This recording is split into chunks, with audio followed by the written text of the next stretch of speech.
देवाची द्वारी उभा क्षणभरी तेणे मुक्तिचारी साधिल्या. हरिमुखे म्हणा हरिमुखे म्हणा पुण्याची गणना कोण करी. प्रसंग प्रकरणी सुरू असलेला अखंड हरिनाम सप्ताह श्री संत जगद्गुरु तुकोबाराय गाथा पारायण हरिभक्त पारायण परमपूजनीय वैकुंठवासी गुरुवर्य बाळाबाबा कांबेकर ज्यांचं जीवन रंगनाथ गुरुजी उमरजकर माऊली केहाळकर गुरुजी असे त्या काळातली ठराविक मंडळी होती. त्यामध्ये यांचं जीवन गेलेलं आहे.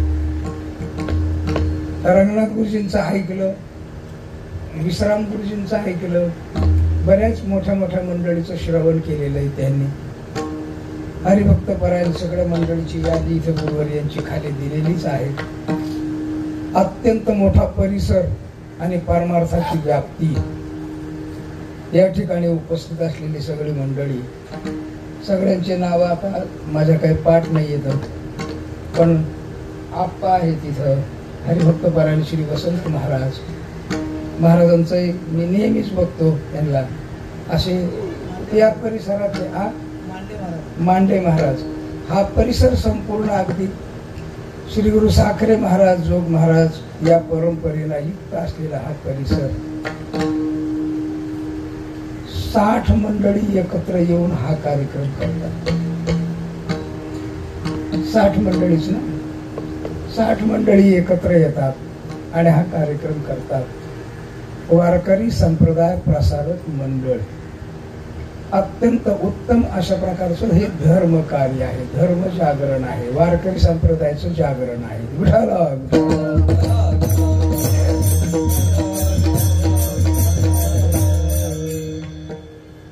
रात्रीपर्यंत आवाज अत्यंत चांगला होता.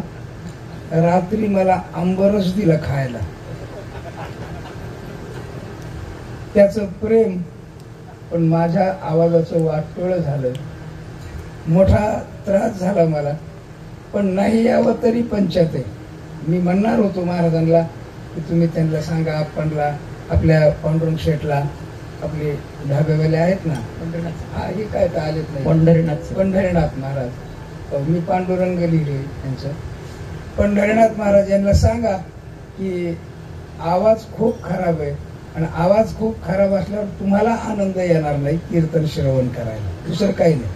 मला काय, मी कसं तरी कीर्तन चिंतन करू शकतो, पण तुम्हाला आनंद आला पाहिजे याकरता नको असं म्हणावं. पण तरी सुद्धा पांडुरंग महाराजांचाही फोन आला, महाराजांचाही फोन आला आणि नंतर आप्पांचे फोन आले, हो की तुम्ही कुठपर्यंत आलात काय. मग निघालो आणि आलो. आता जशी सेवा होईल तशी तुम्ही श्रवण करून घ्या. विठाला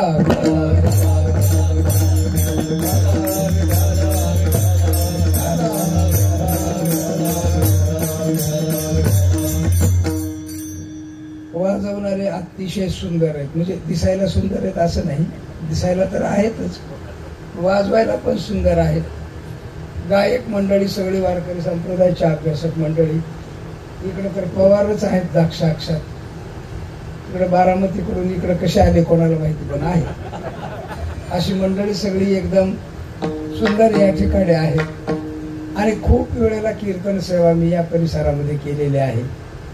ह्यांचं महाराजांचं मत होतं की गाथा पारायणे, मी ते वाचलं नाही, नाहीतर लगेच सुंदर ते ध्यान घेतलं असतं. त्याला काय आपल्याला समचरण दृष्टी घेतला असता, कुठलाही अभंग घ्यायला काही फरक नको, पण मी घेतला.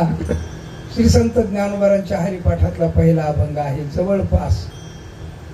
जवळपास म्हणण्यापेक्षा जो जो माळकरी आहे, जो जो वारकरी आहे, त्या त्या माणसाला हा अभंग पाठच आहे, त्याच्यात काहीच बोलत नाही. विठाला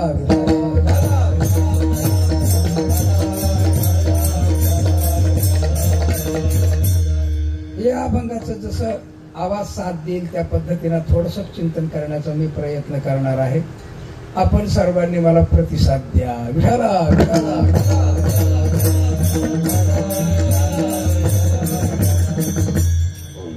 ज्ञानोबारांचे 6 ग्रंथ आहेत बरं का. किती? 6 ग्रंथ. पहिला ग्रंथ आहे ज्ञानेश्वरी. दुसरा ग्रंथ आहे अमृतानुभव, तिसरा ग्रंथ आहे गाथा, चौथा ग्रंथ आहे, तिसरा ग्रंथ आहे चांगदेव पासष्टी, चौथा ग्रंथ आहे गाथा, पाचवा ग्रंथ आहे हरिपाठ आणि सहावा ग्रंथ आहे योग वासिष्ठ नावाचा. तो फारसा प्रसिद्ध नाही, पण योग वासिष्ठ नावाचा ग्रंथ श्री संत ज्ञानोबारांनी लिहिलेला आहे आणि तो अतिशय उत्तम अशा प्रकारचा आहे. अर्थात तो पण मराठी मधलाच ग्रंथ आहे. पहिले 2 श्लोक आहे तरी संस्कृत आणि बाकी सगळं मराठी आहे. असा ज्ञानोबारांचं वाङ्मय एकंदरीत संपूर्ण वाङ्मय एवढं ज्ञानोबारांचं बरं का. पण हे जे वाङ्मय आहे हे वाङ्मय इतकं विपुल स्वरूपाचं आहे, इतकं मोठ्या स्वरूपाचं आहे. सामान्यतः विचार केला ना तर ज्ञानेश्वरीच्या ग्रंथाच्या ओव्या 9000 आहेत, आहे की नाही. अमृतानुभवाच्या ओव्या 700 आहेत की नाही, बरोबर, 900 आहेत. त्यानंतर चांगदेव पासष्टीच्या ओव्या किती येतात, 65 येतात. तिथेच लिहिलेलंच आहे 65. अभंग गाथा ज्ञानोबारांचा अतिशय गोड आहे, अतिशय विचित्र अशी रचना म्हणजे गाथेची रचना आहे. परवा एका अभंगावर मी कीर्तन केलं, विज्ञानाचे ज्ञान अज्ञानी घनवट या अभंगावर चिंतन केलं मी मंदिरामध्ये, माऊलीच्या मंदिरात कीर्तन करायचं होतं. अतिशय सुंदर अभंग आहेत. अभंगांचा उकर होत नाही आणि उकर झाल्यानंतर आपल्याला एवढं कळलं असं वाटतं की कृतार्थता वाटते आपल्याला. विठाला विठाला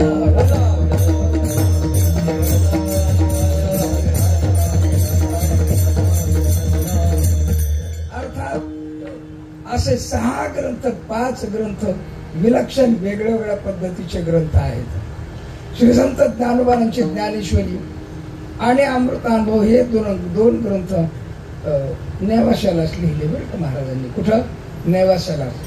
केव्हा प्रसंग आपल्याला सगळ्यांना माहिती आहे. श्री संत ज्ञानोबाराय, निवृत्तीनाथ महाराज, सोपानदेव महाराज, मुक्ताबाई महाराज शुद्धीपत्र काढण्याकरता पैठणला गेले आणि पैठणला गेल्यानंतर घडलेला सगळा वृत्तांत आपल्याला माहित आहे की ज्ञानोबारांना शुद्धीपत्रक द्यायच्या ऐवजी ही मंडळी टिंगल करायला लागली. ज्ञानोबारांची काय टवाळी करायला लागली. अरे नाव तर तुझं फार सुंदर आहे, ज्ञानेश्वर, ज्ञानदेव, ज्ञाना, नाव खूप सुंदर आहे, याचं तर त्याहूनही भारी आहे निवृत्ती. टिंगल करायला लागली बरं का. ही जी कुचरवाट्यावर बसलेली मंडळी असतात ना, कुचरवाट्यावर, ही मंडळी अत्यंत विचित्र असतात. यांच्या एवढा विचित्र आणि यांच्या एवढा निकृष्ट कोणी नाव नसतो बरं का. असं काही गृहीत धरायचं कारण नाही की हा मनुष्य गंध लावलेला नसतो, असं नाही. असं काही गृहीत धरायचं कारण नाही की यांनी माळ घातलेली नसते, असं काही नाही गृहीत धरायचं. यांनी जानवं परिधान केलेलं नसतं, उपनयन झालेलं नसतं त्याचं, असं काही गृहीत धरायचं नाही. त्याचं उपनयन झालेलं असतं, तो माळकरी असतो, छानपैकी गंध लावतो, इतका की 1.5 किलोमीटरवरून त्याचा गंध दिसेल एवढा गंध लावतो तो बरं का. पण निंदा नावाचा धर्म त्याचा इतका विचित्र असतो की त्या निंदेचा परिणाम त्याच्या जीवनामध्ये संत हेळण घडत असते. विठाला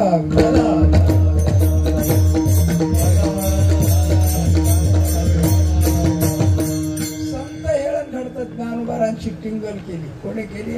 या मंडळींनी. ज्यांच्या डोक्यामध्ये वेद आहे, ऋग्वेद आहे, यजुर्वेद आहे, सामवेद आहे, 4 शाखेची मंडळी पैठणला आहेत बरं का, आजही सुद्धा, त्या काळातही होती. अर्थात ज्ञानोबारांच्या जीवनामध्ये पहिला प्रसंग असेल की अत्यंत चमत्कार करून यांना नतमस्तक करण्याचा पहिला प्रसंग. आणि ज्ञानोबारांनी रेडा बोलवला. रेडा बोलवल्यानंतर ह्या मंडळींनी सांगितलं तुम्हाला शुद्धीपत्राची काही गरज नाही, आता तुम्ही पवित्रच आहात, तुम्ही आता मोठेच आहात बरं का. माणसं आहेत ना, दुसऱ्याला मोठेपणा देऊन त्या माणसाचं खच्चीकरण कसं करायचं असे राजकारणी लोक असतात. महाराजांना शुद्धीपत्रक दिलं नाही बरं का. काय हरकत होतं द्यायला, झालं होतं सगळं, द्यायला पाहिजे होतं की नाही, पण दिलं नाही. म्हणजे मोठे म्हणायचं आणि त्यांना टाळायचं. बऱ्याच वेळेला असं करतो, तुम्ही फार मोठे आहेत, आमच्याकडे कसं काय तुम्हाला कीर्तनाला बोलवा, मग कीर्तनालाच बोलवायचं नाही त्याला बरं का. हो, लय फार मोठे आहात तुम्ही. तुम्हाला आमच्याकडे कसं वाजवायला बोलवायचं? आमचा आपला छोटा सप्ताह असतो, आमच्या आपले 1000-2000च माणसं असतात. मग हा काय भूतात वाजवतो का? हा, तुम्हाला कसं बोलवायचं गायला आमच्याकडं? असं म्हणतच असतात मंडळी बरं का. अर्थात ही जे टीका आहे, निंदा आहे, हा ज्ञानोबारायांनी आहे ना ज्ञानेश्वरीमध्ये एक ओवी खूप सुंदर लिहिली. ज्ञानोबाराय सांगतात ज्ञानाचा अधिकारी कोण आहे? अर्थात अखिल ब्रह्मांड नायक परमात्मा अर्जुनाला समजावून सांगतात ही गोष्ट. हे अर्जुना बघ, हो, सुमनु आणि शुद्धमती, अनिंदकू, अनन्यगती, 4 लक्षण आहेत. किती येतात? 4. ज्ञानाचे साधन किंवा ज्ञानाचे लक्षण, ज्ञान ग्रहण करण्यास योग्य व्यक्ती कोण? तर हे 4 लक्षण आहे. वेदांत शास्त्राने काय सांगितलं की मल आणि विक्षेप गेलेला जो असेल ना त्याला, इथं ज्ञानोबारांनी 4 सांगितल्या. अखिल ब्रह्मांड नाही परमात्मा 4 सांगतात. सुमनु, सुमनु म्हणजे बाई नाही बरं का कोणी, सुमन नावाची बाई असते तशी नाही, तर सुमनु म्हणजे मन ज्याचं सु आहे, सुंदर आहे, स्वच्छ आहे बरं का, अशा प्रकारचा सुमनु. आणि शुद्धमती, हो, आता सुमन आणि शुद्धमती म्हणजे बुद्धी आणि मन या दोन्ही गोष्टी म्हणजे अंतःकरणातला मल विक्षेप गेलेला असा त्याचा अर्थ आहे. त्याच्या पुढे स्पेशालिटी आहे ज्ञानोबारांची बरं का. ज्ञानोबाराय सांगतात की अनिंदक सगळ्यात मोठं लक्षण आहे बरं का. आणि निंदा कधी घडते आपल्याकडून आपल्या लक्षात सुद्धा येत नाही. आपण जरी लेक्चर करत असलो ना निंदेवर, तरी आपल्याकडून सुद्धा अचानक निंदा घडते. आता ते तर बिचारी निंदा करणारेच होते, स्पेशल कुचरवाट्यावर बसलेले, ज्ञानोबारांची करतील त्याच्यात नवल नाही, कोणाचेही करत होते. आणि आपण सुद्धा इतके सावध असायला पाहिजे, निंदेला सावध राहावं माणसाने बरं का. हो, म्हणून तो महाराजांनी शब्द प्रयोग केलेला आहे, गुण दोष काणी. काय नाही नाही नाही, गुण दोष यात नाही. आणि काचे गुण दोष म्हणा नाणी, आणि काचे काणी, गुण दोष. आता गुण शब्दाचा अर्थ काय? गुण शब्दाचा अर्थ गुणच, आणि दोष शब्दाचा अर्थ काय? दोषच बरं का. गुणाला दोष नाही म्हणायचं, गुणाला गुणच म्हणायचं. आता गुण का कोणाच्या कानावर घेऊ नकोस आणि दोष का कोणाच्या कानावर घेऊ नकोस. दोष घेतल्याने पाप होतं, दोष घेतल्याने वाणीतून निंदा निघते वगैरे वगैरे. गुण घेतल्याने काय फरक पडतो? गुण घ्यायला पाहिजे की नाही? हा, गुणाला काय हरकत आहे का? बऱ्याच वेळेला गुणामुळे मत्सर निर्माण होतो आणि मत्सरामुळे पाप निर्माण होतं. म्हणून महाराजांनी जाणून बुजून या 2 गोष्टी सांगितल्या. हो, गुण दोष गाणी कोणाचे मना नाही. अर्थात गुण आणि दोष या 2 गोष्टीमुळे माणूस सहजच निंदेमध्ये प्रवृत्त होतो. आपल्यापेक्षा श्रेष्ठ विद्वान आहे असं ऐकलं ना, त्याचा गुण सुद्धा आपल्या द्वेषाला कारण ठरतो मत्सराच्या द्वारा. म्हणूनच महाराजांनी सूचना दिलेल्या आहेत. विठाला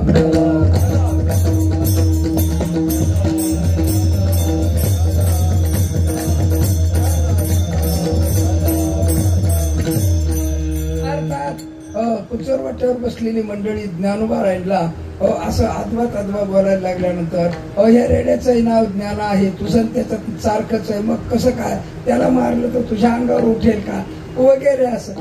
मग महाराजांनी सांगितलं, ज्ञानदेव म्हणे तोही माझा, असं सांगितल्यानंतर हो ते म्हटलं मग याच्या अंगावर मारून बघू. मारलं, महाराजांच्या अंगावर म्हटलं, तोची वळ उठी ज्ञानदेवा. अर्थात ज्ञानोबारांच्या अंगावर वळ उठायला लागला बरं का. हो, आश्चर्यचकित झाले. काही मंडळी म्हटले, अहो हे एक ना बंगाली विद्या शिकलेले आहेत, बंगाल हो, बंगाल मधले आले, बंगाल मधून. यांचा बापही असा होता, बापही असा होता. हो, आणि यांच्यामुळे ना हे असं काहीतरी करून दाखवू शकतात. हो, हा रेडा बोलू शकतो का तू जसा बोलू शकतो? ज्ञानोबारा म्हटले का बोलणार नाही? आणि ज्ञानदेव म्हणे बोले रे ज्ञानदेव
रेड्याने वेद बोलायला सुरुवात केली त्यावेळेलाही आश्चर्यचकित झाले, नतमस्तक झाले.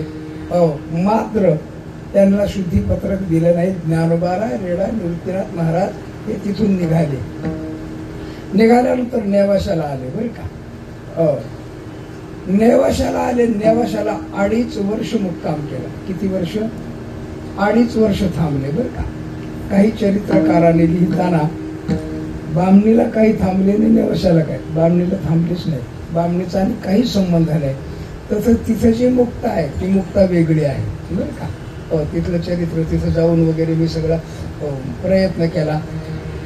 नेवासा संस्थांनी सुद्धा याबद्दल स्वतंत्र एक पुस्तक छापलेलं आहे. नेवाशाला 2.5 वर्ष थांबले. कोण? ज्ञानोबा निवृत्तीनाथ महाराज, रेडा आणि काळबा एवढे जण तिथं थांबले. आणि तिथं थांबल्यानंतर ज्ञानोबांच्या पुढे निवृत्तीनाथ महाराजांनी इच्छा प्रकट केली की तू आता गीतेवर एक टीका लिहावी. गीतेच्या बाबतीमध्ये अनेक टीका आहेत, संभ्रमात महाराष्ट्रीयन लोक. मराठीमध्ये टीका लिहावी. आणि मग ज्ञानोबांनी ज्ञानेश्वरी लिहिली बरं का. आणि ज्ञानेश्वरीमध्ये श्री संत ज्ञानोबांनी मंगल केलेले आहेत. ओम नमोजी आद्या वेद प्रतिपाद्या जय जय स्वसंवेद्या आत्मरूपा देवा तुळशी गणेश वगैरे. अर्थात ज्ञानेश्वरी ग्रंथ कुठे लिहिला? नेवाशाला लिहिला बरं का ज्ञानोबांनी. त्याच्यानंतर ज्ञानोबांच्या पुढे निवृत्तीनाथ महाराजांनी इच्छा प्रकट केली, हे ज्ञानदेवा आपल्याला इथे 2.5 वर्ष मुक्काम करायचा आहे. मग तुझा जो अनुभव आहे ना तो अनुभव प्रकट करावा म्हणून अमृतानुभव ग्रंथ सुद्धा नेवाशामध्येच ज्ञानोबांनी लिहिला. आणि आपल्या गुरुदेवा पुढे आपला अमृत स्वरूप असलेला केवल अद्वैती सिद्धांत, काय नीट ऐका वाक्य, केवल अद्वैती सिद्धांत ज्ञानोबांनी अमृतानुभवाच्या द्वारा स्वतःच मत अभिव्यक्त केलं.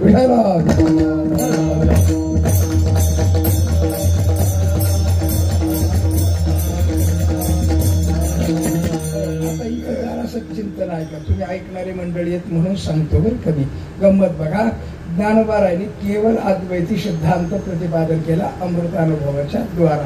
गंमत बघा, आता केवल अद्वैत हा सिद्धांत कोणाचा आहे? शंकराचार्यांचा आहे. कोणाचा आहे? शंकराचार्यांचा आहे. शंकराचार्य ज्ञानोबांच्या गुरु परंपरेत आहेत का? काही संबंध आहे का शंकराचार्यांचा? काही संबंध नाही. भगवान शंकराचा संबंध आहे पण शंकराचार्यांचा, भगवान शंकराचार्यांचा संबंध नाही. पहा तुम्ही, आदिनाथ उमा बीज प्रकटले मच्छिंद्रा लाधली सहज स्थिती तेची प्रेम मुद्रा गोरक्षादेवी पूर्ण कृपा देवी गहिनीनाथा गहिनी प्रसादे निवृत्तीदातार ज्ञान देवासार विरक्तीचे पात्र अन्वयाचे मुख आदिनाथ उमा. तो या अभंग बघा, त्या कुठल्याही परंपरेच्या अभंगामध्ये शंकराचार्यांचा संबंध नाही. मग ज्ञानोबांनी केवळ अद्वैत शंकराचार्यांच्याकडे बघून सांगितलं का? नाही बरं का. नाही का? हा स्वतःचा सिद्धांत ज्ञानोबांचा, त्या परंपरेचा सिद्धांत आहे बरं का. आणि म्हणूनच तर ज्ञानोबांनी अमृतानुभवाच्या पहिल्या श्लोकामध्ये केवल शब्दाचा प्रयोग केला. यदक्षरम मनाखेय मानंदम मज केवलम. हा जो केवल शब्द आहे ना 2 अर्थाचा आहे.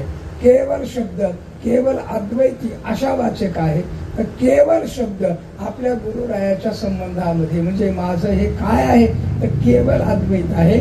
आणि हे केवल अद्वैत अमृतानुभवाच्या द्वारा कशाचाही सहारा न घेता, गीतेचा ना भागवताचा ना एखाद्या पुराणाचा ना एखाद्या दुसऱ्या ग्रंथाचा सहारा न घेता अद्वैत सिद्धांत श्री संत ज्ञानोबांनी अमृतानुभवाच्या द्वारा प्रकट केलेला आहे.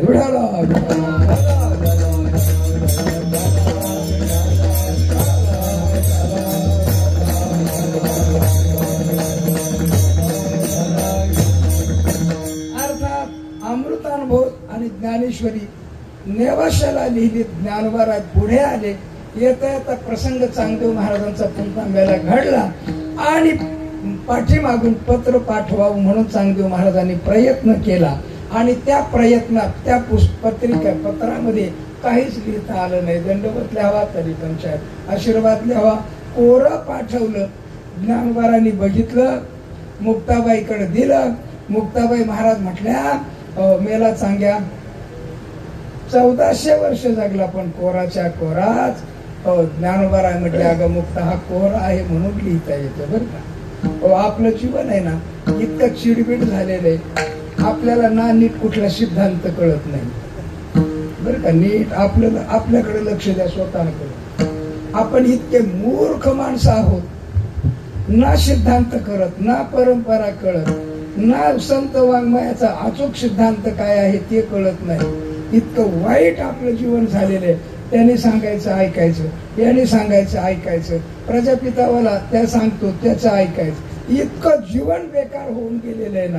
हे किडबिडीत जीवन काही बरोबर नाही. कोरं जीवन असावं. आणि कोरं जीवन ज्या वेळेला गुरुच्या चरणाशी समर्पित होईल ना त्याच वेळेला त्याला त्वमेव साक्षात ब्रह्माशीत असा रंग बसत असतो. अन्यथा रंग बसत नाही. का नाही बसत? चिडबिड झालेल्या जीवनाला अंतःकरणाला काय रंग बसणार आहे? काही बसणार नाही. निष्कारांचा अहंकार, मी फार मोठ्या संप्रदायातला माणूस असं वाटून आपल्याला निष्कारण अहंकार होतो बरं का. इतकं चिडबिडीत झालेलं जीवन आहे आपलं. म्हणून चांगदेव महाराजांच्या करता चांगदेव 65 येत असते, आपल्या करता नाही. चांगदेव महाराजांच्या बाबतीमध्ये बोलताना बरेच जण म्हणतात चांगदेव आला, चांगदेव गेला. का तुझ्या घरचं नौकर आहे का? चांगदेव महाराजांचं जीवन केवढं मोठं होतं. योग सामर्थ्याच्या बाबतीमध्ये चांगदेव महाराज त्या काळामध्ये त्यांच्या एवढा योगी आणि आजच्या काळात सुद्धा चांगदेव महाराजांच्या एवढा योगी जन्माला यायचा. एवढं मोठं जीवन होतं आणि एवढं मोठं प्रसिद्धीला आलेलं जीवन सुद्धा ज्ञानोबारांच्या चरणी समर्पित केलं. हा अजूनच मोठेपणा आहे चांगदेव महाराजांचा. विडाला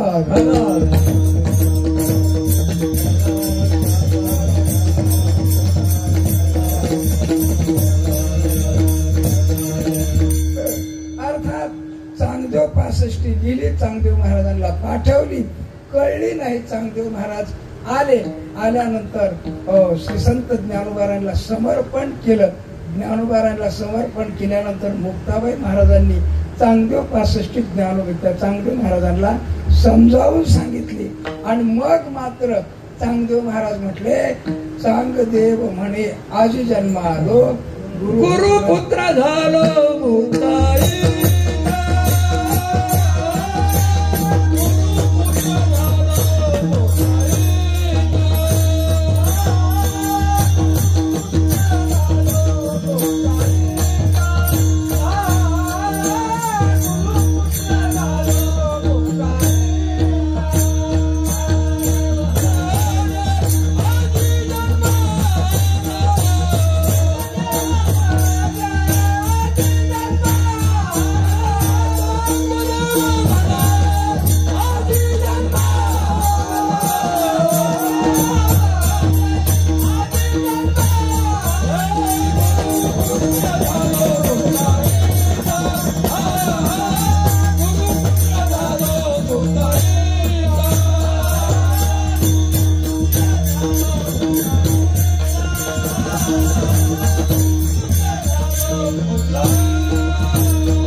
पंढरपूरला निघाले. माझ्या मनीची आवडी गाथा अत्यंत उत्तम ज्ञानोबारायांनी अखिल कुल ब्रह्मांड नायक परमात्म्याचं वर्णन. रूप पाहता लोचनी सुख झाले वो साजणी. रूप पाहता लोचनी का त्या अभंग ज्ञानोबारांचे योग प्रक्रियेच्या संबंधाने अधिक असल्यामुळे ज्ञानोबारांची भाषा आपल्याला नीट कळत नाही बरं का. लोचनी सप्तमी घ्यायची का तृतीया घ्यायची हा मोठा प्रश्न आहे. तर सप्तमी अर्थ घ्यायचा कसा? लोचनी, लोचनामध्ये, आतमध्ये, डोळ्यात बरं का. हो असा अर्थ आहे तिथे. अर्थात अखिल कोट ब्रह्मांड नायक परमात्मा. आणि मग पंढरपुरामध्ये अतिशय सुंदर वर्णन करतात महाराज. एकच टाळी झाली चंद्रभागेच्या वाळवंटी. एकच टाळी झाली शब्दाचा अर्थ काय? वारकरी संप्रदायाला तत्वज्ञानाची बैसका ज्ञानोबारांनी दिली. एकच टाळी झाली. संपूर्ण समाजाला संग्रहित केलं. एकच टाळी झाली. संपूर्ण जातीच्या लोकांना संतत्व ज्ञानोबारांनी प्रदान केलं. एकच टाळी झाली. चंद्रभागेच्या वाळवंटी अशा प्रकारचा भाव वारकरी संप्रदायाची निर्मिती ज्ञानोबाराय समाधीला जाणार त्याच्या अगोदर ज्ञानोबारांनी हरिपाठ नावाचा ग्रंथ आपल्याला दिला. एका साधूचं मत आहे असं की ज्ञानोबारांनी हरिपाठ समाधीतून दिला एकनाथ महाराजांच्याकडे. अर्थात कोणतंही मानलं तरी चालेल, पण शेवटचाच ग्रंथ आहे ही मात्र नक्की बरं का. हरिपाठ हा शेवटचा ग्रंथ ज्ञानोबारांचा, अतिशय सुंदर छोटा 27 अभंगाचा बरं का. अभंग 28 हा जो शेवटचा अभंग आहे तो काय अभंग आपण मानत नाही सरासरी ना. असा हा सुंदर अभंग 27 अभंगाचा छोटासा ग्रंथ.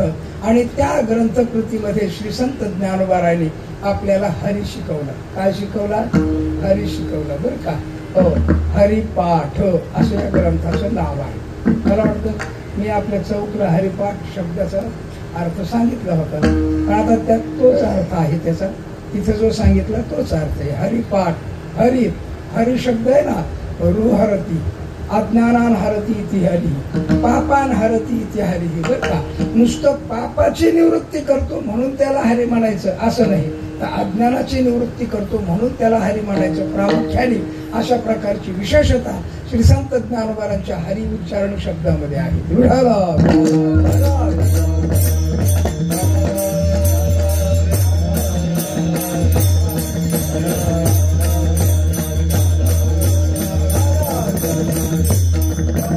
शब्द आहे पाठ. हो, हरी शब्द आहे अज्ञाननाशक वाचक, हरी शब्द आहे पापनाशक वाचक बरं का. हरी शब्दाने पाप निवृत्ती होते. हरी शब्द हरती पापान हरती हा अर्थ आहेच आहे, पण दुसरा अर्थ प्रमुख आहे. कोणता? हरती अज्ञानान हरती इथे हरिही. हो, श्री संत मला वाटतं नाथ महाराजांचा अभंग आहे बरं का. गीता सांगे हरी कुरुक्षेत्र. गीता सांगून काय केलं? अर्जुनाच्या अज्ञानाचं हरण केलं, अर्जुनाचा अज्ञान निवृत्त केलं. म्हणूनच तर मोह निवृत्त झाला बरं का. जे मोह निवृत्त होण्याकरता अज्ञान निवृत्त होणं नितांत गरजेचं असतं, आणि अज्ञान हे सगळ्याचं कारण आहे. म्हणून अज्ञानाला कारणाध्यास शब्दाचा प्रयोग केलेला आहे, आणि तज्जन्य समग्र वस्तूला कार्याध्यास शब्दाचा प्रयोग केलेला आहे. म्हणून अज्ञान निवृत्त होणं हे जास्त महत्वाचं. म्हणून अज्ञान निवृत्त केलं काय सांगून? तर गीता सांगून बरं का. म्हणून तर अर्जुन म्हणतो नष्टो मोह स्मृतिर्लब्धा त्वत्प्रसादात मयाच्युत. 15व्या अध्यायातही सुद्धा अर्थात अर्जुनाने आपला मोह अज्ञान निवृत्त झालेल्याची कबुली दिली, म्हणजे अज्ञान नाशक परमात्मा हरी. आणि म्हणून तर गीता सांगे हरी कुरुक्षेत्री असा शब्द प्रयोग महाराजांनी केलेला आहे.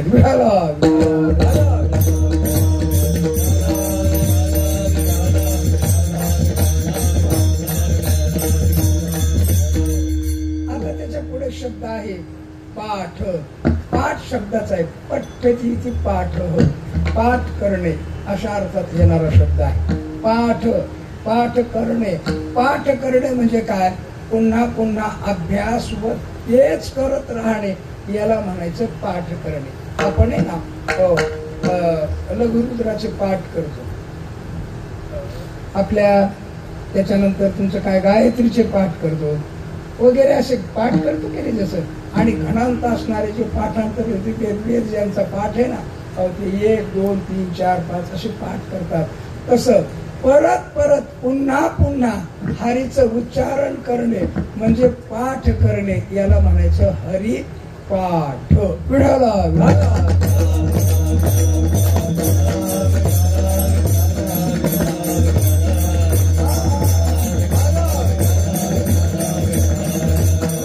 अर्थात या हरिपाठ ग्रंथाचा पहिलाच अभंग आपण सेवेला घेतलेला श्री संत ज्ञानोबा देव शब्दाचा प्रयोग करून पहिल्यांदा मंगल अशा प्रकारचं करतात.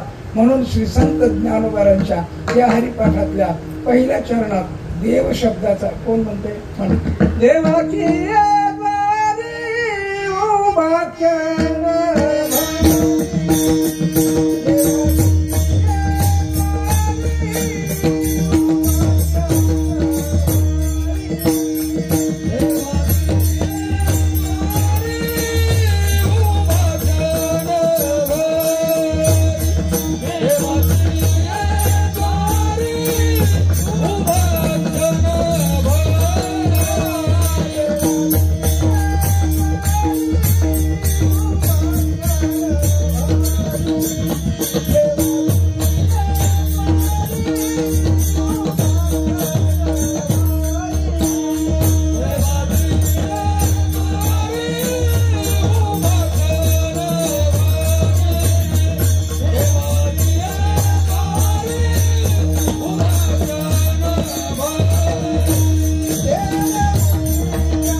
पहिल्या चरणामध्ये देव शब्दाचा प्रयोग करतात. देवाची द्वारी उभा क्षणभरी तेणे मुक्तिचारी साधिएल्या.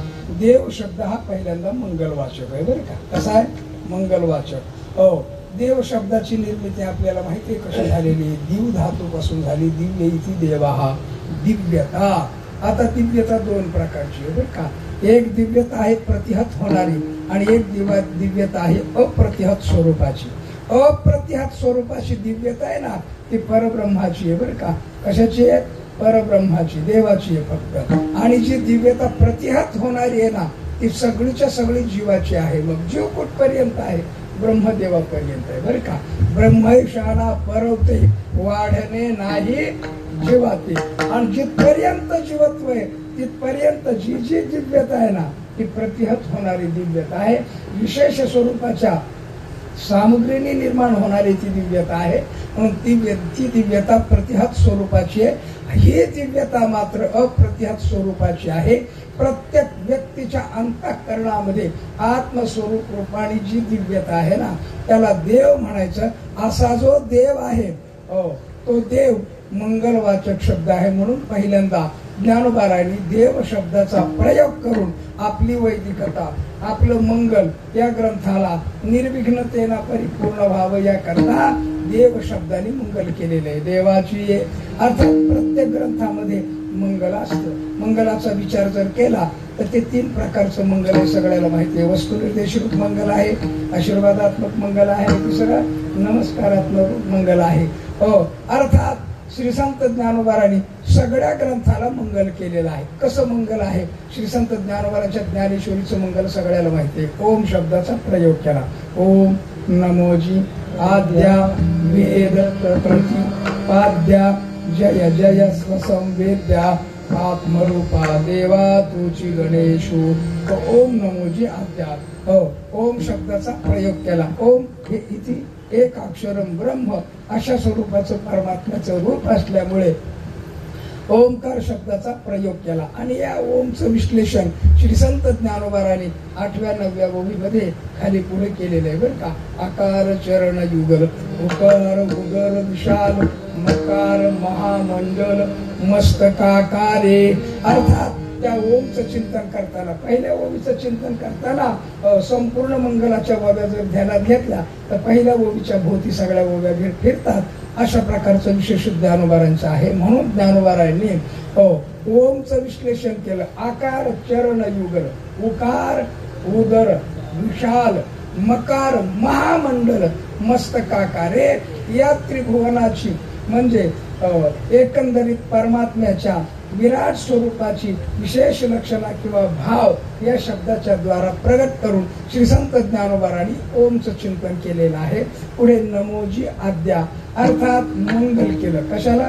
या ग्रंथाला मंगल केलं. ओम नमोजी आद्या वेद प्रतिपाद्या जय जय स्वसंवेद्या. आता हा मंगलवाचक पहिला प्रयोग म्हणून सगळ्या ग्रंथाला मंगल असतं. त्या मंगलापैकी हे मंगल ज्ञानेश्वरीमध्ये अमृतानुभवामध्ये ज्ञानोबारांनी मंगल केलं. ते दोन प्रकारचं केलं. एक तर गुरुला केलं आणि नंतर देव आणि देवीला केलं बरं का. पुढे ज्ञानोबारांनी ओवीमध्ये.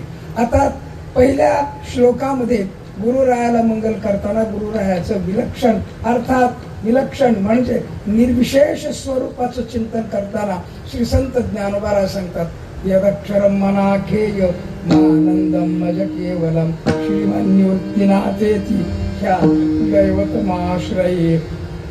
अशा प्रसिद्ध असलेल्या श्री संत निवृत्तीनाथ रूप देवाला मी प्रसिद्ध असलेल्या निवृत्तीनाथ देवाला काय करतो? नमस्कार करतो. अशा प्रकारचं मंगल केलं. पुढे ओवीमध्ये मात्र ज्ञानोबारांनी खूप सुंदर मंगल केलं बरं का. ज्ञानोबारा म्हणतात आयशीये निरुपाधिके जगाची जिये जनके ये म्या वंदिली मुळीके देवो देवी.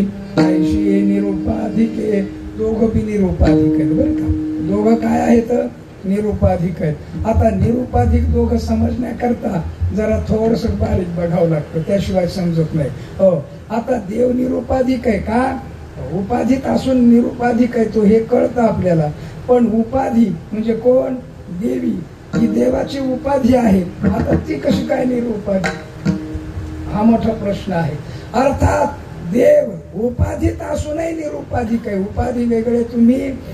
अर्थात अशा प्रकारचा उपाधीतला सुद्धा तो निर्विकार असतो, याच्यात आलेला सुद्धा तो निर्विकार असतो, याच्यात आलेला सुद्धा तो निर्विकार असतो हे कळतं. अर्थात उपाधी वेगळा आहे कळतं, मात्र उपाधी उपाधी निरुपाधिक आहे हे समजणं जास्त अवघड आहे.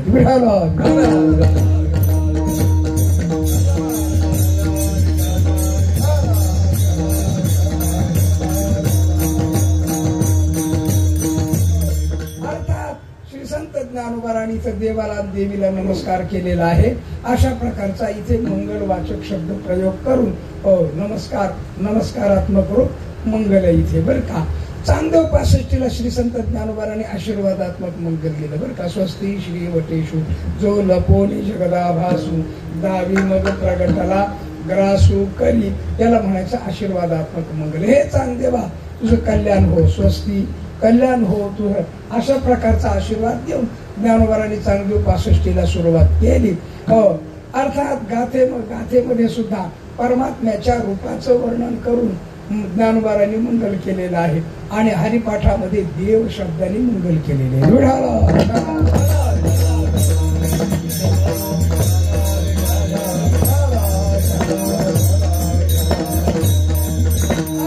हा जो देव आहे ना, हा सामान्य शब्द प्रयोग आहे. कसा आहे?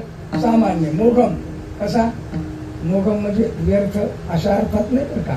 गीतेमध्ये मोघम शब्द हा व्यर्थ अर्थाचा आलेला आहे. मोघम का अर्थ? सजीवती. हो, मोघम म्हणजे चुकीचा, व्यर्थ अशा अर्थात आलेला. मोघम म्हणजे सहज. हो, सामान्य शब्द प्रयोग आहे. देव हा शब्द कसा आहे? सामान्य. कोणता देव? गणपती देव, विष्णुदेव, महादेव देव, कोणता देव? कोणताही देव असा शब्द प्रयोग. देव दिव्यैती देव हा, अशा प्रकारचा जो देव, अर्थात हा जो देव शब्द आहे विठाला विठाला,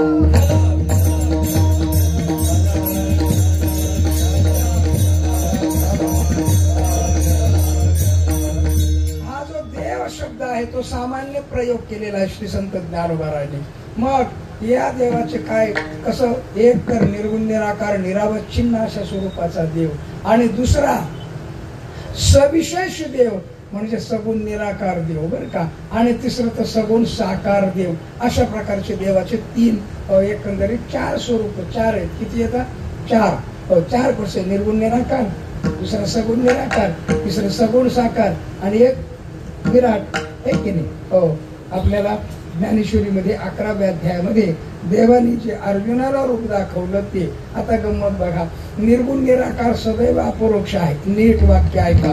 हे वाक्य उगीच चतुर्मतुर पद्धतीने घेऊ नका. शास्त्र हे जसंच्या तसंच ऐकावं लागतं, त्याला पर्याय नाहीये दुसरा बरं का. निर्गुण निराकार हे सदैव प्रत्यक्ष आहे. सगुण निराकार सदैव परोक्ष आहे. काय? सगुण निराकार सदैव परोक्ष आहे. सगुण साकार याच डोळ्याने दिसतं. काय दिसतं? याच डोळे. अर्जुनाला कृष्ण कुठल्या डोळ्याने दिसायचा? याच डोळ्याने का दुसरे डोळे होते? नाही. पण विराट रूप बघण्याकरता 11व्या अध्यायामध्ये ज्या वेळेला 10व्या अध्यायात विभूती सांगितल्या आणि त्यावेळेला अर्जुनाने इच्छा प्रगट केली, हे देवा मला आहे ना तुझं जे मोठं विशाल रूप आहे ना ते बघण्याची अपेक्षा आहे. अपेक्षा आहे म्हटल्याबरोबर देवाने ते रूप दाखवलं. काय केलं? दाखवलं. पण अर्जुन बघत नाही असं लक्षात आल्यानंतर देवाने रूप सावरून घेतलं आणि परत अर्जुनाला विचारलं, अर्जुना मी तुला रूप दाखवलं, तू का बघत नव्हतास? अर्जुन म्हटले, देवा असं कसं बघ? ते रूप बघण्याकरता जो चष्मा लागतो तो चष्मा दिलास का तू?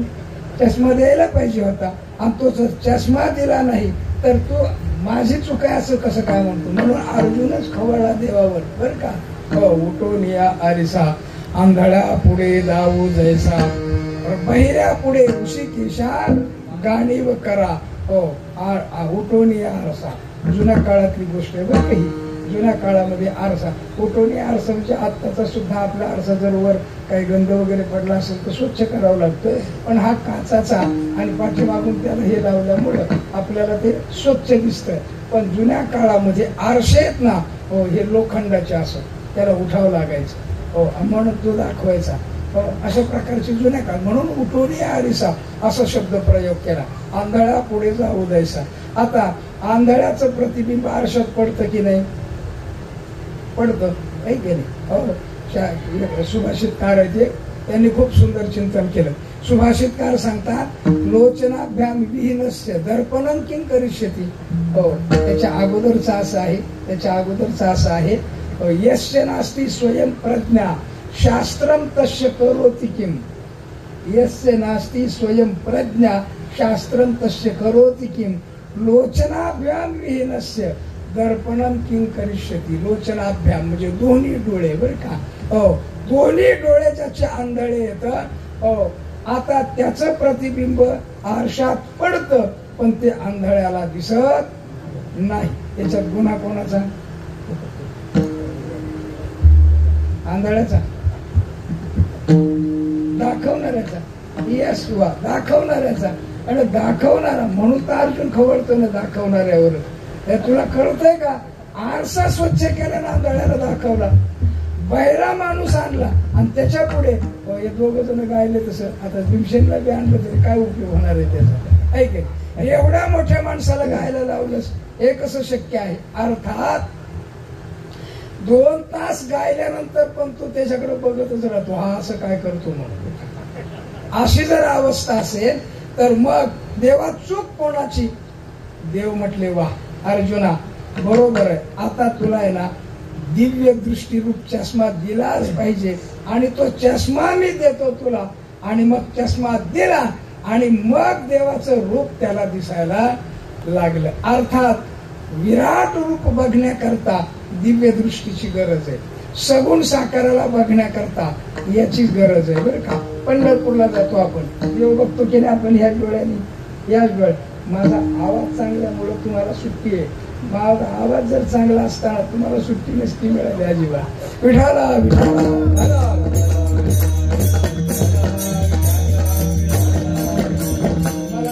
मला कीर्तनापुरतं बऱ्यापैकी गाता येतं, तुम्हाला माहिती आहे जवळपास सगळ्याला. मी छानपैकी गाऊ शकतो कीर्तनापुरतं, बरं का. म्हणजे स्पेशली गायक नाहीये मी, पण कीर्तनापुरत्या चाली अत्यंत उत्तम म्हणतो मी. आता चाली सगळ्या टाळतो, कारण माझाच आवाज नाही, तुम्हाला कुठं तकलीफ देऊ मी, त्याच्यामुळं मी बोलत राहिलो, बरं का. हो, आता तुम्ही सहन करा आणि ऐकून घ्या. गाणं अजिबात नाही, आज अजिबात नाही, मी करू शकणार नाही म्हणून तुम्हाला. नाही तर तुम्हाला म्हटलं असतं मी वाजवायला स्पेशल, तुम्हाला वाजवायला लावलं असतं, पण माझा आवाज नसल्यामुळे आज सॉरी, त्याला काय करता इलाज नाहीये त्याला. पण गंमत बघा, सगुण साकार परमात्मा श्री विठ्ठल, विटेवरचा देव बघण्याकरता कोणची दृष्टी लागते आपल्याला? ह्याच दृष्टीने दिसतो, ऐक नाही, तो सगुण साकार आहे, बरं का. अर्थात मूर्ती अधिष्ठान, नीट वाक्य ऐका बरं का. आता हे वाक्य अपवादाचे असतात बऱ्याच वेळेला, म्हणून मी नीट ऐका म्हणतो. गंमत बघा, मूर्ती अधिष्ठान चैतन्य हे आपलं स्वरूप आहे. काय? मूर्ती अधिष्ठान चैतन्य हे आपलं स्वरूप आहे. हो, मूर्ती उपहित चैतन्य हे आपल्या दृष्टीचा विषय आहे, समोर दिसतो देव, बरं का, सगुण साकार. हो, आणि माया विशिष्ट चैतन्य आपल्याला कधीही दिसत नाही, परोक्षच राहत. आणि हा जो विराट देव आहे तो बघण्याकरता मात्र दिव्य दृष्टीची गरज असते. म्हणून दिव्यम दधातु ते अशी गोष्ट ज्ञानेश्वरीमध्ये आली. अर्थात 4 रूप आहेत देवाचे, बरं का. त्यापैकी हा देव शब्द कसा, या 4 अर्थामध्ये हा देव शब्द येतो, म्हणून 4 अर्थामध्ये येणारा हा देव शब्द आहे. विठाला विठाला.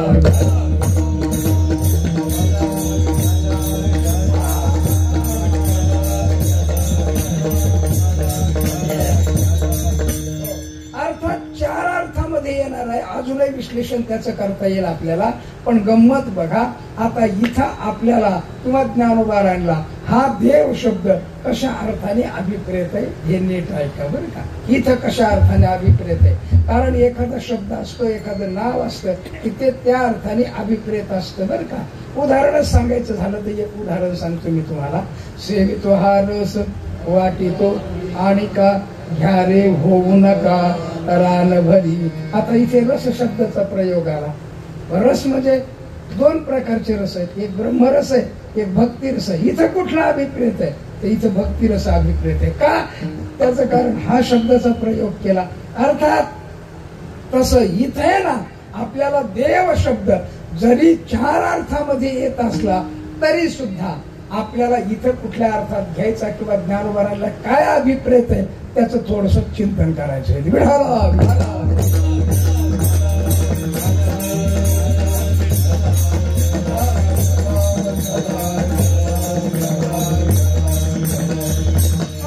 याच्याकरता आहे ना आपल्याला श्री संत ज्ञानोबारांच्या ज्ञानेश्वरीतल्या पहिल्या ओवीचा आश्रय घ्यायचा आणि या देव शब्दाचा अर्थ लावून घ्यायचा बरं का. संत वाङ्मय आणि संत वाङ्मय सोडवण्याचा प्रयत्न करावा. फार वेदांताच्या प्रक्रियेची याला फारशी गरज पडत नाही, पण वेदांताच्या प्रक्रियेशिवाय हे वाङ्मय समजत नाही ही पण गोष्ट दुसरी आहे बरं का. आता बघा, ज्ञानोबारांनी जे ग्रंथ लिहिले का नाही ते तर 4 ग्रंथ लिहिले. म्हणजे पहिले ज्ञानेश्वरी, गाथा, अमृतानुभव, चांगदेव 65. आता या 4ही ग्रंथांच्या ओव्यांचा जर आपण आश्रय घेतला तरी सुद्धा चालू शकतं. पण त्यातली त्यात ज्ञानेश्वरीच्या एका पहिल्या ओवीचा आश्रय घेऊ आपण आणि थोडस चिंतन करू बरं का. गंमत बघा, इथला अर्थ आपल्याला अभिप्रेत होण्याकरता श्री संत ज्ञानोबारांच्या ज्ञानेश्वरीच्या पहिल्या ओवीचा भाव ज्ञानोबारा सांगतात. ओम नमोजी आद्या. इथं श्री संत ज्ञानोबाराने त्या देवाला, आद्य असणाऱ्या देवाला नमस्कार केला. आद्य बरं का. आद्य शब्दाचा अर्थ काय? ही संपूर्ण सृष्टी ज्याच्या पासून उत्पन्न झाली त्याला म्हणायचं आद्य बरं का. त्याचं चिंतन खूप असं वेगळ्या वेगळ्या प्रकाराने करता येण्यासारखं आहे. पण श्री संत जगद्गुरु तुकोबाराने केलेलं आहे. जेणे हे विश्व निर्मिले महर्षी देवा संस्थापिली 21 स्वर्गात ते धरिले सत्ता मात्र्या पुरिया. असा माया विशिष्ट चैतन्य आद्य बरं का. कसा आद्य? दुसरा अर्थ निर्विशेष असलेलं परब्रह्म या संपूर्ण जगताचं अधिष्ठान आहे आणि अधिष्ठान वाचक आद्य शब्द आहे. कसा आहे? अधिष्ठान वाचक. परमात्मा या संपूर्ण जगताचा अधिष्ठान आहे बरं का. आपल्याला जे जग दिसतं ना, ज्याच्या सत्तेमुळे दिसतं, ज्याच्या सत्तेने निर्माण झालं, हे 2 अर्थ, 2 शब्द आहेत बरं का. हे एक ज्याच्या सत्तेवर दिसतं म्हणजे परब्रह्माच्या सत्तेवर ह्या जगताचा प्रतिभात झाला आपल्याला. ज्ञानेश्वरीच्या पुढच्या ओवीचा थोडासा चिंतन करा. ज्ञानोबा म्हणतात, विठाला विठाला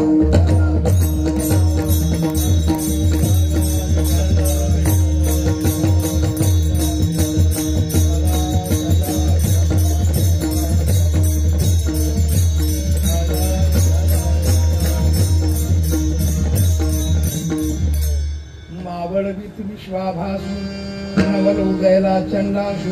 यातला एक शब्द घ्यायचा आहे मला बरं का. एक शब्द ऐका. काय? विश्व आणि आभास असे 2 शब्द आहेत इथं. विश्व शब्दाचा अर्थ आहे पदार्थ आणि आभास शब्दाचा अर्थ आहे ज्ञान. काय? आभास म्हणजे ज्ञान आणि विश्व म्हणजे पदार्थ, विश्वरूप पदार्थ आणि त्याचं ज्ञान. अर्थात पदार्थ आणि ज्ञान हे कशावर आधारित आहेत? तर ते परब्रह्म स्वरूपावर बरं का. म्हणून अधिष्ठानाशिवाय भ्रम होत नसतो आणि निराधिष्ठान भ्रम कधीही होत नाही. म्हणून परब्रह्म या अधिष्ठानावर संपूर्ण जगत पदार्थाची प्रतीती आली. म्हणून तर ज्ञानोबारांनी आद्य शब्द प्रयोग केला. ओम नमोजी आद्या म्हणजे अधिष्ठान स्वरूप असलेला परमात्मा. दुसरा अर्थ सविशेष असलेला सगुण निराकार परमात्मा म्हणून आद्य. आणि त्याचं चिंतन करताना ज्ञानोबारांचं एक, महाराजांचे तुकोबारांचं एक प्रमाण सांगितलं मी तुम्हाला. जेणे हे विश्व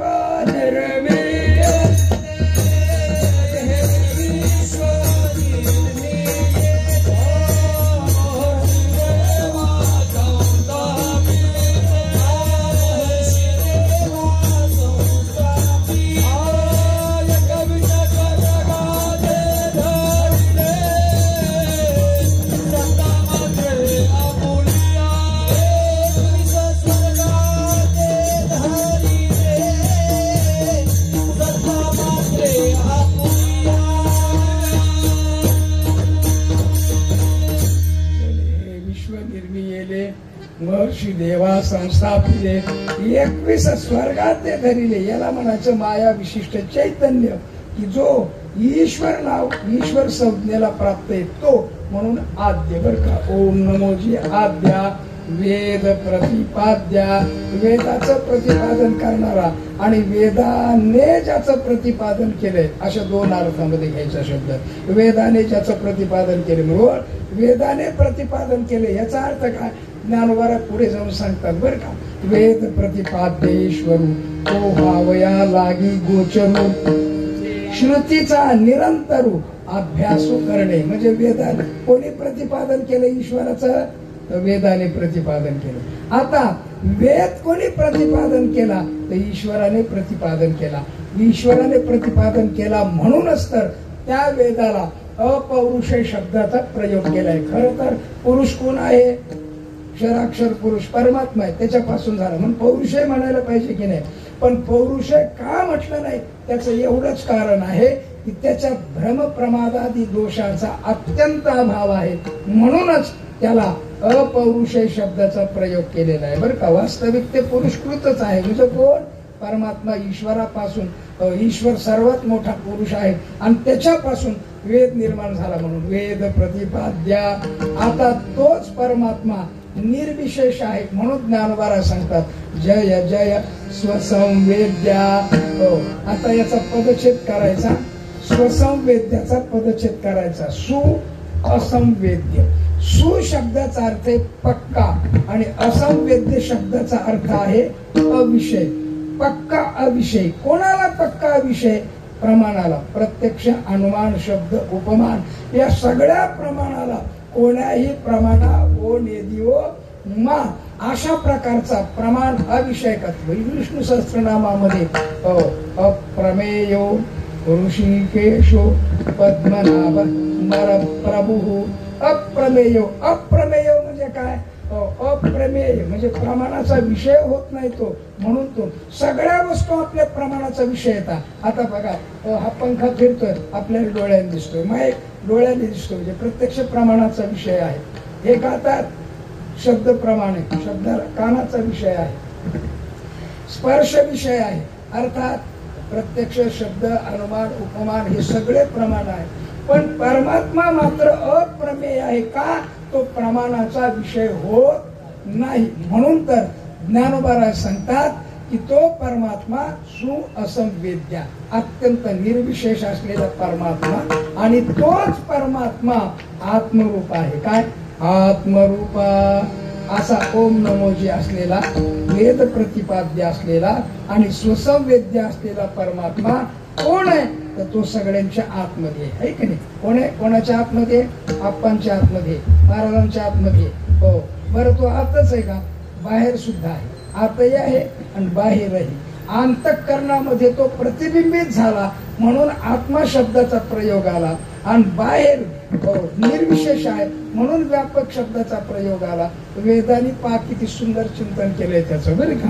हो, विधी वचन आणि निषेध वचनाचा प्रयोग करताना वेदांनी ईशावास्य उपनिषदामध्ये अत्यंत सुंदर चिंतन केलेलं आहे.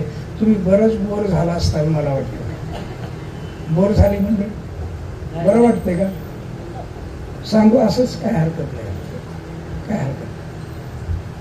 ईशावास्य उपनिषदामध्ये अत्यंत सुंदर चिंतन केले. महादेव वेद भगवान सांगतात ओम हृदयजती तन्नेजती तद्दूरे तद्वंतिकी तदंतरस्य तदुसर्वस्यास्य बाह्यतः. त्या परमात्म स्वरूपाचं, त्या निर्विशेष स्वरूपाचं चिंतन करताना उपाधी संबंधाने आणि अशा प्रकारचा निर्विशेष असं चिंतन करताना अत्यंत सुंदर केलेले. तदेजती तन्नेजती तद्दूरे, ते अत्यंत दूर आहे. तद्वंतिके, ते अत्यंत जवळ आहे. किती जवळ आहे, आपला आत्माच तो आहे.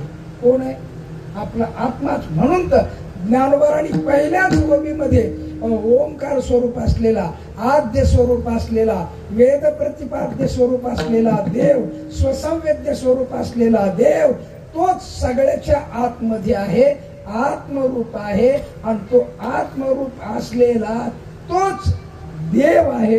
म्हणून पुढच्या ओवीचा उपयोग केला. देवा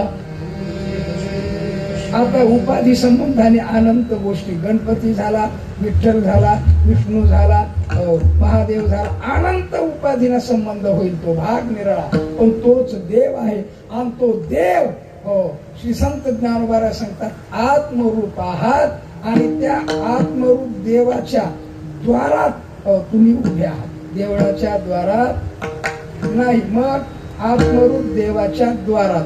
आता हे आत्मरूप देवाचं द्वार म्हणजे नेमकं काय, तर हे जे मानव शरीर आहे ना, ज्याला साधन म्हटलं जातं, हे शरीर म्हणजेच द्वार आहे. काय आहे?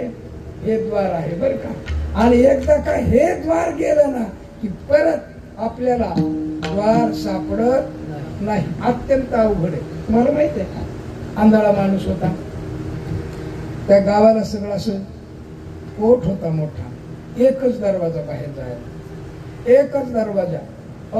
त्या आंधळ्याने एका माणसाला विचारलं, मला बाहेर जायचंय, मला तू पोच करतो का? आंधळे भलते विचित्र असतात बरं का. आंधळे एवढं विचित्र काय नसतं. सगळ्याचा गुरु आंधळा म्हणजे धृतराष्ट्र. किती विचित्र. सनकादिकाने ज्ञान सांगितलं तरी ऐकलं नाही, कृष्णाने ज्ञान सांगितलं तरी ऐकलं नाही, एवढा भयंकर असतो तो आंधळा बरं का. ध्यानात ठेवायचं, आंधळ्याच्या हातात हात कधी द्यायचा नाही. आंधळ्याचा हात आपल्या हातात ठेवायचा, पण आपण त्याचा हात आपल्या हातात घेतला की तो त्याचा हात सोडून घेतो आणि आपला हात हातात घेतो. तुम्ही करून पहा बरं का. आपल्या तिथं रंगनाथ गुरुजी स्मारक मंदिरामध्ये एक 30 पोरं जेवायला असायची. पूर्वी डोंगरोजी महाराजांचं अन्न सत्र असायचं आणि त्याच्यात जेवायला असायचे. त्याच्यात एक आंधळा यायचा, तो राहायचा संतोषी मातेकडं, म्हणजे रंगनाथ गुरुजी स्मारक मंदिर आणि त्याच्या राहण्यामध्ये 2 किलोमीटरचं अंतर. उन्हाळ्याच्या दिवसामध्ये असंच जेवलो मी संस्थेमध्ये घरी आपल्या, आणि जेवून बाहेर आलो तर स्मारक मंदिराच्या तिथे मोठा लिंब होता, 10-5 मिनिटं चालावा सावलेला. तेवढ्यात हे सगळे पोरं, इकडून 2-4 पोरं, इकडून 2-4 पोरं त्याला सांगतायत सूरदास डाव्या बाजूला, सूरदास उजव्या बाजूला. त्याला म्हटलं काय रे तुम्ही मूर्ख लोक आहेत, अध्ययन करता शिकता, एवढं अंध माणसाला सहकार्य करायला पाहिजे की नाही सांगा बरं. ते म्हटलं वा आम्हाला काही वेळ नाही, पण तुम्ही करा बरं सहकार्य. असं म्हटल्यावर मला वाटलं ठीक आहे, आपण याला रस्त्याला आणून लावून देऊ. मी त्याच्या हाताला धरलं, म्हटलं सूरदास चला. मी त्याच्या हाताला धरल्याबरोबर त्याने माझा हात सोडला आणि माझा हात त्याच्या हातात धरला, पक्का धरला असा बरं का. मला वाटलं रोड पर्यंत, म्हणजे वाटलं फिटलं काहीच नाही, विचारच नाही आपल्या डोक्यामध्ये. मी रोडला आल्यावर मी म्हटलं सूरदास आता असं नीट डाव्या बाजूने निघा, बरोबर जात आहे. तो म्हटला आता मी सोडत, आता माझ्या पायात चप्पल नाही. उन्हाळ्याचे दिवस 2.5 किलोमीटर त्याच्या घरी बनियांवर सोडून आलो, तेव्हा त्यांनी मला सोडलं. अशा आंधळे फार विचित्र असतात बरं का. आंधळा एवढा विचित्र काय नसतो. पण सगळ्या जणांनी सांगितलं तुला बाहेर जायचंय का, एक उपाय सांगतो, या पोटाला भर. असं निघलं ना, तिथं दरवाजा आहे, तिथून बाहेर निघ असं सांगितलं त्याला. त्या पोटाला त्यांनी, त्याला माणसाने त्याला पोटाच्या तिला हात लावून दिला आणि तो निघाला. असा निघाल्यानंतर गंमत अशी, दरवाजा आला आणि त्याला खरूज होती, खरूज होती लागली खाजवायला.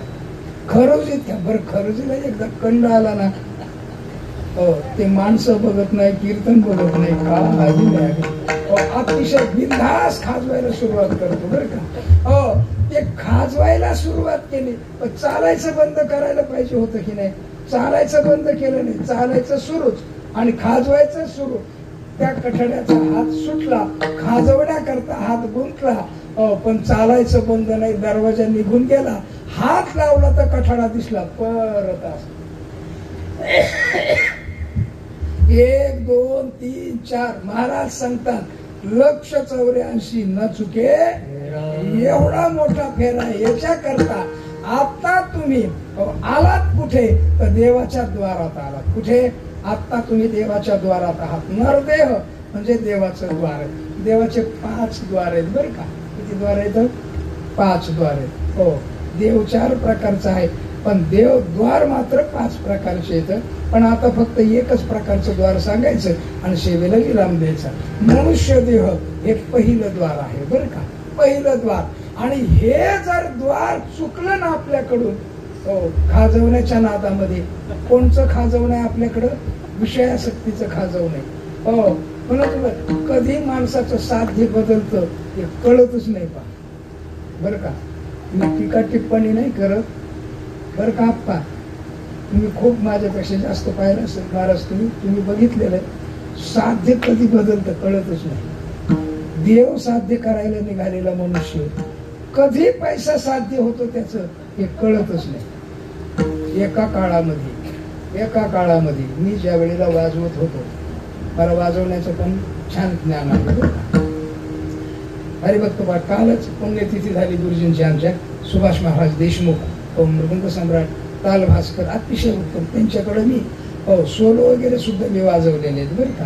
हो, ह्या संगीताच्या साथीला खूप ठिकाणी असायचं. मी वाजवत होतो त्यावेळेला जी मंडळी कीर्तनाला यायची, तुमच्या कदाचित पाठ नसेल, माहिती नसेल, जी मंडळी कीर्तनाला यायची आणि कीर्तनाला एसटीने यायची, एसटीने आले ना संध्याकाळी झोपायचे, दुसऱ्या दिवशी सकाळी निघायचे, आणि ती मंडळी त्यांना नारळ दिला की ते पाकिट ते बघत नसत, काही नसत, आणि त्या पाकिटामध्ये जर आपल्या भाडे खर्चापेक्षा जास्त पैसे असतील तर ते पैसे परत नारळ करून पाठवायचे.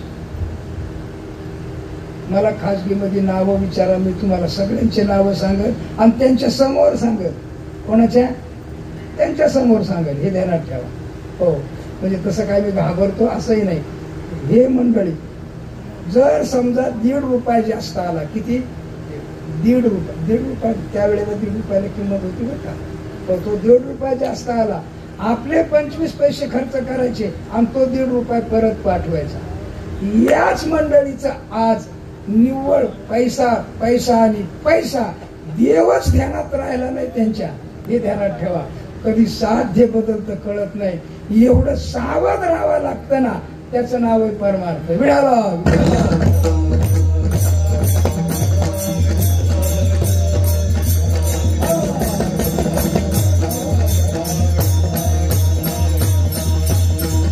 एवढा अवघड आहे. म्हणून ही खाज आहे ना, गण लावलेल्या माणसाला सुद्धा, कंबर बांधणाऱ्या माणसाला, कोणालाही येत असते बरं का, त्याच्यात काही विवाद नाही बरं का. मग कार्य कसं व्हायचं? हो, कार्य करता पैसे लागतात, नितांत गरजेचं आहे, जरुरीचं आहे, मलाही मान्य आहे आणि सगळ्यांनाच मान्य आहे. त्याकरता हो पैसे घेणं गरजेचं आहे. मला जरा सोडून लोक विचारतात, माझी संस्था आहे, विद्यार्थी आहेत, बिगर कुठल्याही विद्यार्थ्याला फी नाही, काय नाही. हो, महाराज मला विचारतात किती पैसे द्यायला सांगायचे त्यांना. हो, किती भाऊ? मी काही सांगत नाही. 5,000 सांगू का? आता ते 5,000 म्हटल्यावर मी काय म्हणू? मला वाटत असतं 10,000 द्यावे, मला वाटत असतं 15,000 द्यावे. आहे का? मी काही पापाला वापरणार आहे का पैसे? पैसे कोणाला वापरणार आहे? ही एक सवलतच आहे बरं का, गंमत आहे बरं का. अर्थात आपलं तात्पर्य, साध्य कधी बदलतं हे कळत नाही, सावध राहावं लागतं बरं का, सावध राहावं लागतं. म्हणून महाराजांचा शब्द प्रयोग काय? सावध झालो, सावध झालो, हरीच्या आलो, सावध झालो. कुठं सावध झालो? पहिल्यांदा हो, संसारातून, संसार तुच्छ आहे याच्यात सावध व्हावं लागतं, आणि परमार्थामध्ये संसार प्रतिबंध होऊ नये याच्याकरता सावध राहावं लागतं. आणि पारमार्थिक संसार आपल्या हातून निराळा घडू नये, सावध राहावं लागतं. म्हणून सावधता आहे ना, हो, हे अत्यंत अत्यंत जरुरीचे आहे. म्हणून जगद्गुरु तुकोब श्री संत ज्ञानोबा आपल्याला तुम्ही देवाच्या द्वारात आहात एवढंच मिळालंय तुम्हाला बरं का, हे मिळाले. आणि हे द्वार गेलं ना की परत आपल्याला द्वार सापडणं अत्यंत अवघड आहे बरं का. बहुता दिवसा फेरा आला हो, या नगर किती दिवसात फेरा आला काही सांगता येईल? काही सांगता येणार नाही. म्हणून सांगतात महाराज, हो, बहुता दिवसा म्हणजे काय म्हटले? बहुता दिवसा शब्दाचा अर्थ असा आहे, एक एक योनी कोटी कोटी फेरा. आता किती काय अंदाज लावायचा याचा बघा. बहुता दिवसा शब्दाचा अर्थ आहे एक एक योनी कोटी कोटी मनुष्य देह वारा मग लागे. आणि त्यावेळेला जर या अनंत जन्मातल्या संस्काराने आपली खाज सुटली ना तर परत दरवाजा निघून जाईल. म्हणून आता तुम्ही मनुष्य देहरूप द्वारामध्ये आहात. जर तसाच गेला ना तर मग मात्र आला आणि आला तसा गेला असा त्याचा अर्थ होईल. म्हणून देवाची द्वार बर का, या द्वारा करता अनंत प्रमाणे द्वार म्हणजे मनुष्य देह दुर्लभ आहे वगैरे, दुर्लभ वगैरे वगैरे. मनुष्य देह म्हणजे स्त्री देह सुद्धा मनुष्य देहाचे का. स्त्री सुद्धा उद्धाराला जाऊ शकते. स्त्रीला कीर्तन करावं का न करावं हा दुसरा विवादाचा भाग आहे. पण स्त्री उद्धार पाहू शकते, ब्रह्मज्ञान करून घेऊ शकते. ब्रह्मज्ञानी स्त्रिया होऊन गेल्यात कितीतरी. म्हणून स्त्री देह आणि पुरुष देह म्हणजे नरदेह. नरदेह का मोक्ष प्राप्त पुरुषार्थ करण्या देतो. पुरुष अर्थ पुरुषाच्या इच्छेचा नसतो, स्त्रीच्या इच्छेचा विषय झाला तरी सुद्धा त्याला पुरुषार्थ शब्दाचा प्रयोग केला जातो. म्हणून हा अत्यंत दुर्लभ असलेला नरदेह प्राप्त झालेला आहे. या देवाच्या द्वारात तुम्ही आज आहात. म्हणून हा देहरूप द्वार याचं चीज करा. या द्वारा आत्मस्वरूपापर्यंत जाऊन पोहोचा.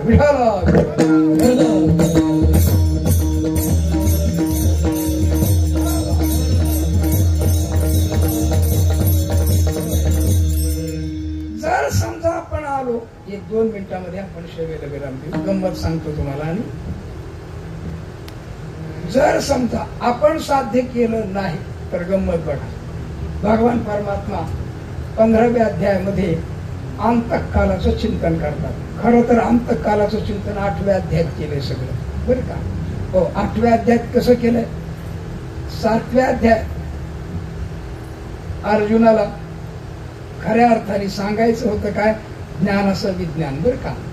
ज्ञानम एहम सविज्ञान हे सांगायचं होतं बरं का. देवाने प्रतिज्ञा केली 7व्या अध्यायामध्ये.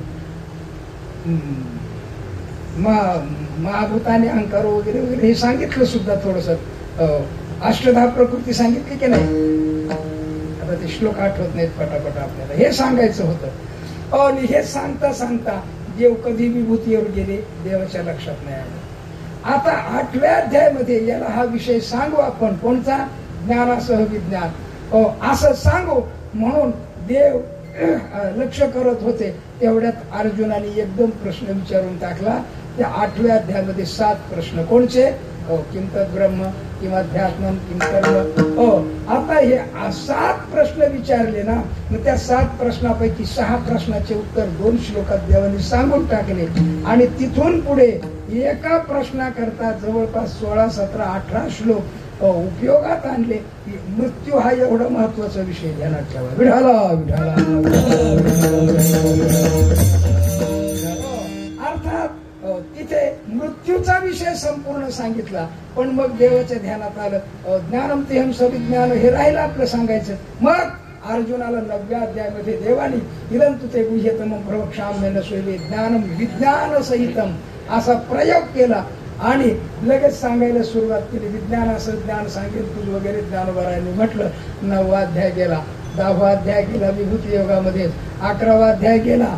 12वा अध्याय. आणि तेच मृत्यूचं चिंतन थोडस वेगळ्या प्रकाराने राहिलं होतं. ते ज्ञानी पुरुषाच्या संबंधाने अज्ञानी पुरुषाच्या संबंधाने.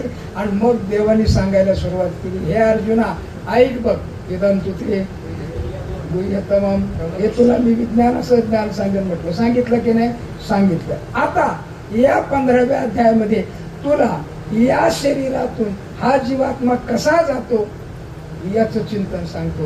आणि मग देवाने सांगायला सुरुवात केली. नीट ऐका बरं का. शरीरम यद्वाप्नोति यच्चाप्युत्क्रामतीश्वरः गृहीत्वयतानि संयाति वायुर्गंधानि वाशयात्. हो, शरीरम इदम शरीर काय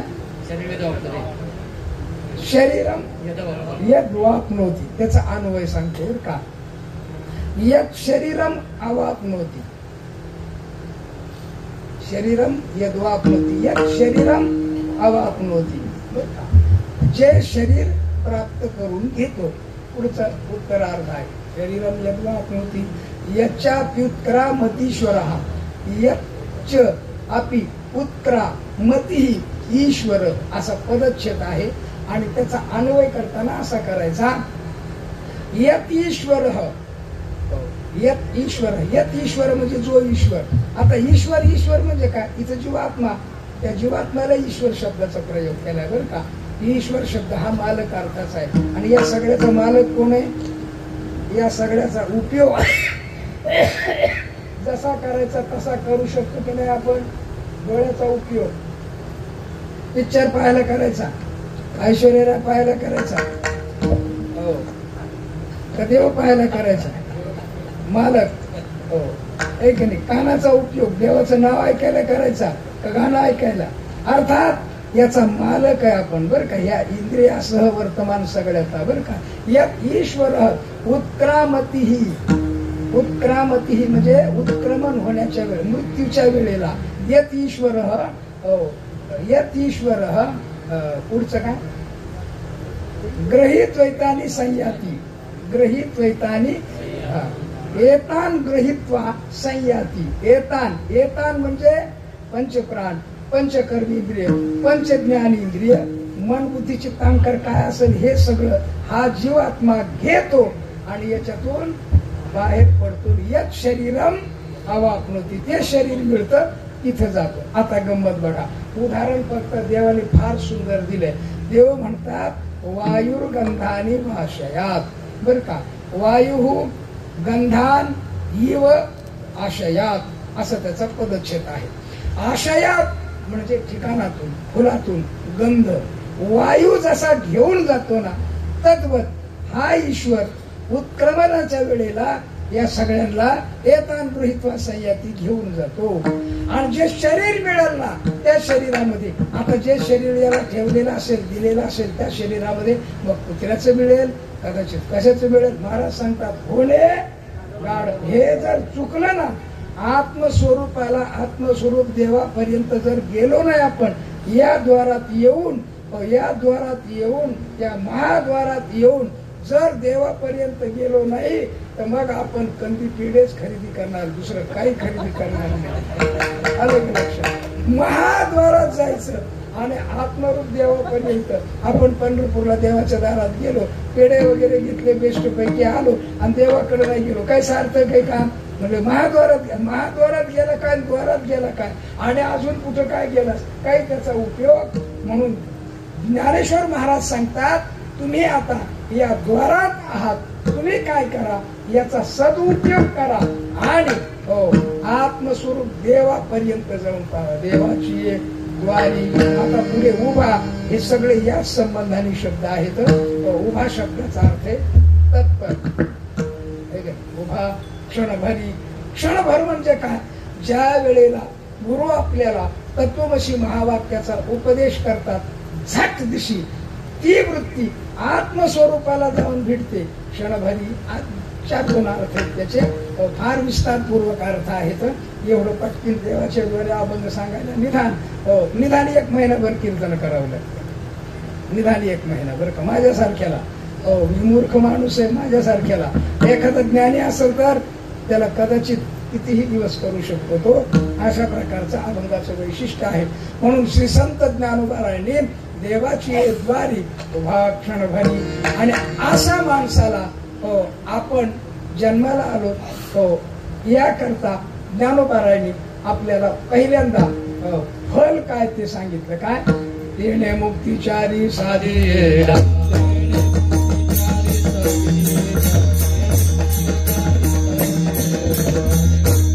द्वारकेचा राणा पांडवा घरी, वैकुंठ भुवनी घर केले. आता कितीतरी आठवा, सगळ्या फल ध्यानात घ्या. मला काय आठवत नाही पटापटा, हे सगळे फल सांगितले आपल्याला. काय, वैकुंठ भुवनी घर केले किंवा ज्ञानदेवा पाठ हरी, हा फलच एक प्रकारचे अनंत फल या हरिपाठाचे. याच्याकरता काय केलं पाहिजे, महाराज सांगतात याच्याकरता एक केलं पाहिजे, हरिमुखे म्हणा, हरिमुखे म्हणा.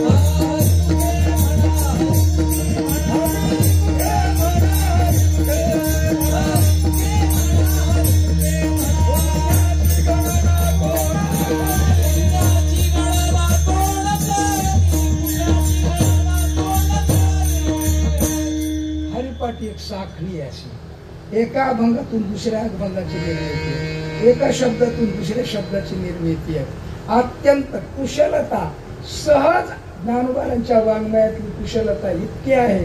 ज्ञानोबारांनी जाणून बुजून काही केलं असतं तर काय केलं असतं. अर्थात आपल्या उद्धाराकरता दिलेला हरिपाठ अत्यंत उत्तम आहे, म्हणून या अभंगाच्या द्वारा थोडीशी सेवा करण्याचा प्रयत्न केला. अभंग पूर्ण होऊ शकत नाही आपल्याच्यानी, पण त्याचं फल आहे. मुक्तीच्या साधी येल्या अजून काय फल आहे, पुण्याची गणना दोन अजून काय फल आहे, द्वारकेचा राणा अजून काय फल, वैकुंठ भुवनी घरके वगैरे वगैरे, नाही का. हे सगळे फलाचे प्रमाण काढायचे आणि म्हणायचे, म्हणजे मग आपल्याला फल कळतं.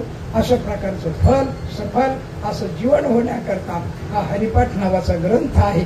आणि या हरिपाठातल्या पहिल्या अभंगावर चिंतन करण्याचा मी थोडासा प्रयत्न केला. गाथा पाराने आपण सुंदर ते ध्यान घेतलं असलं काय, पहिलाच कोणता तरी घ्यायचा आहे ना. तर हा ज्ञानोबारांचा घेतला. आपल्या समोर सेवा केली. काही चुकला असल्यास माझ्या बुद्धीचे दोष आहेत, बरोबर असेल ते मात्र श्री हरिभक्त परायण परमपूजनीय वैकुंठवासी गुरुवर्य कुंभार गुरुजींचा आहे, श्री गुरु साखरे महाराजांचा आहे, असं गृहीत धरून आपण श्रवण करा. झालेली सेवा देवाच्या चरणी समर्पित करू आणि या ठिकाणी सेवेला विराम देऊ. माझा आवाज बसलेला असल्यामुळे तुम्हाला त्रास झाला त्याच्याबद्दल परत परत माफी मागतो. या ठिकाणी सेवेला विराम देतो.